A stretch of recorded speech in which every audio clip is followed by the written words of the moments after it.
Jansangram news, बातमीची सत्यता हीच आमची ओळख। कारला येथे पावसाचे पाणी घरामध्ये, ग्रामस्थांचा संताप वाढला। पिपरी मेघे ग्रामपंचायत अंतर्गत कारला ते साठवडा दरम्यान मुख्यमंत्री ग्राम सडक योजनेअंतर्गत बांधण्यात आलेल्या सिमेंट रस्त्यामुळे स्थानिक नागरिकांना मोठा त्रास सहन करावा लागत। या रस्त्यालगत असलेल्या शेकडो घरांमध्ये पावसाचे पाणी शिरत असल्याने नागरिकांमध्ये तीव्र नाराजी पसरली। स्थानिक ग्रामस्थांनी या समस्येबाबत अनेक वेळा ग्रामपंचायत प्रशासनाकडे तक्रारी आणि निवेदने दिली, मात्र अद्याप कोणतीही ठोस कारवाई करण्यात आली नसल्याचा आरोप नागरिकांकडून करण्यात आला। ग्रामपंचायतीकडून मात्र हा रस्ता मुख्यमंत्री ग्राम सडक योजनेअंतर्गत येत असल्यामुळे काही तांत्रिक अडचणी असल्याचं सांगण्यात।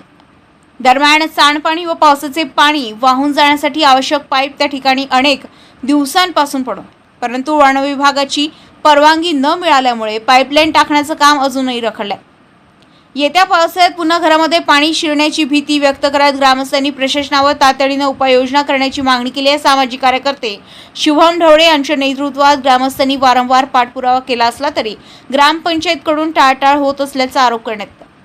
जर लवकरच या समस्येवर तोडगा काढला गेला नाही तर ग्रामस्थ ग्रामपंचायत समोर ठिय्या आंदोलन करण्याचा इशारा देण्यात आलाय। आता पाहणे महत्त्वाचं ठरणार आहे की प्रशासन यावर किती लवकर उपाययोजना करते। पलाश उमाटे, जनसंग्राम न्यूज वर्धा।